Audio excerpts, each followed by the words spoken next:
അല്ല, hard work ചെയ്യുന്നതിന് payment കൊടുക്കാന്ന് ഞാൻ പറഞ്ഞില്ല. ഇപ്പൊ അവിടെ ഒരാളിന് 2000 ഹാർഡ് വർക്ക് ചെയ്യുന്നതിന് ഇപ്പൊ നോറയ്ക്ക് കൊടുക്കാം, ജാസ്മിന് കൊടുക്കാം, ഗബ്രിക്ക് കൊടുക്കാം, അങ്ങനെ ഹാർഡ് വർക്ക് ജിൻഡോയ്ക്ക് കൊടുക്കാം. ചെയ്യുന്നത് വെച്ചിട്ട് അങ്ങനെ ഏറ്റവും കൂടുതൽ കിട്ടുന്ന ഇല്ല, അതിനകത്ത് ഇപ്പൊ ഈ റെമ്യൂണറേഷൻ ആണോ ഉദ്ദേശിക്കുന്നത്?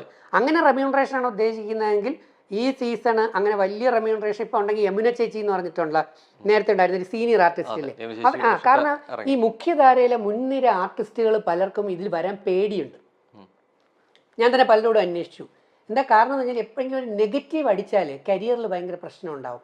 പോസിറ്റീവായ ലോട്ടറി അടിക്കുകയും ചെയ്യും. അതാണ് പോസിറ്റീവായ ലോട്ടറിയാണ്, യാതൊരു സംശയമില്ല.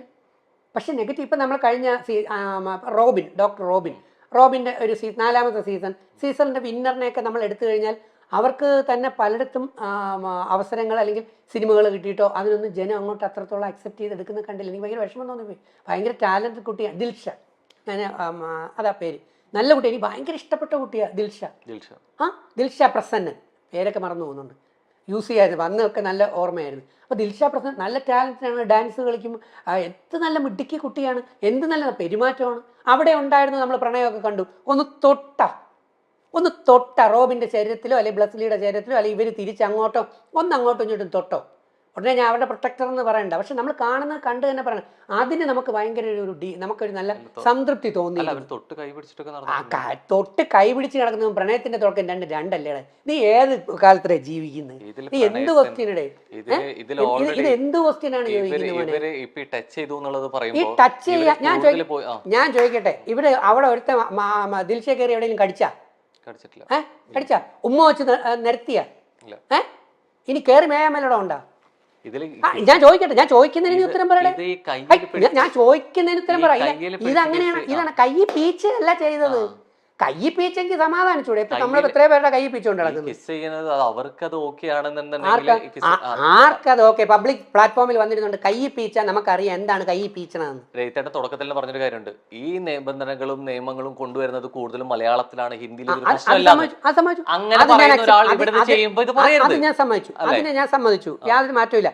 നമ്മളിപ്പോ കമ്പയർ ചെയ്ത് പറഞ്ഞ എന്താണ്, പ്രണയത്തിനെ കുറിച്ചാണ് പറഞ്ഞത്. ആ പ്രണയത്തിൽ ദിൽഷ പ്രസന്നൻ അല്ലെങ്കിൽ നമ്മൾ നോക്കാം പേളിമാണി ശ്രീയേഷിന്റെ പോയി ആ വീഡിയോ റിവൈൻഡ് ചെയ്ത് നോക്ക്. എവിടെയുണ്ട് ഈ കടിച്ചുകളി, എവിടെ പിടിച്ചുകളിയും സാധനങ്ങളും ഒക്കെ എവിടെയാണെന്ന് പോയി അന്വേഷിച്ച് നോക്ക്.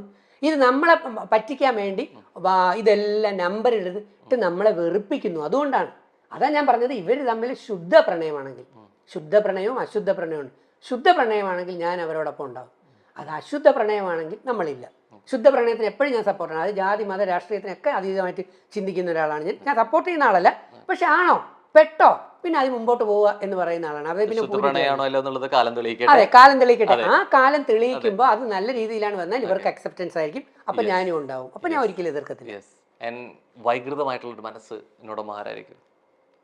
വൈകൃതമായ മനസ്സ് അതും ഇതേ കാറ്റഗറിയിലേക്ക് തന്നെ പോകണം. ഞാൻ ചോദിക്കട്ടെ, നമുക്ക് ബാക്കി ആർട്ടിസ്റ്റുകൾ എടുക്കാം.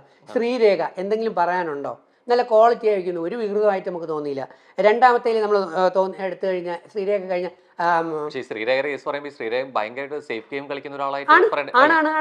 ആണ് കാരണം അതിന്റെ ക്വാളിറ്റി വിടുന്നില്ല.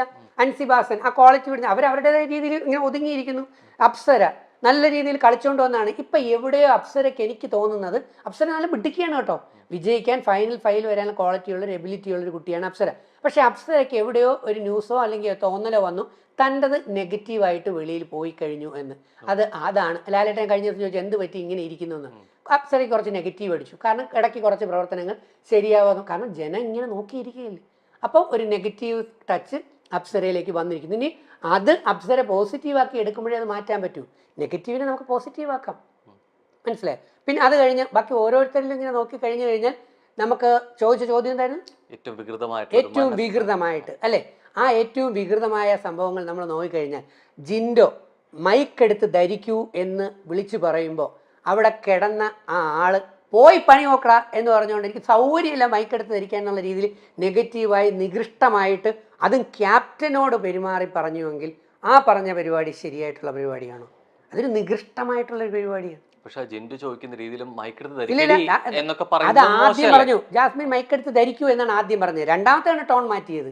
മൂന്നാമത്തെ ഒരു ക്യാപ്റ്റനെ, നമ്മൾ ഇന്ത്യൻ ടീം ഈ ക്രിക്കറ്റ് ടീമാണ്, നമ്മൾ ധോണി നയിക്കുന്ന ക്യാപ്റ്റൻ, നമ്മൾ ക്യാപ്റ്റനെ എതിർക്കാൻ ശ്രമിക്കില്ല. ആദ്യത്തെ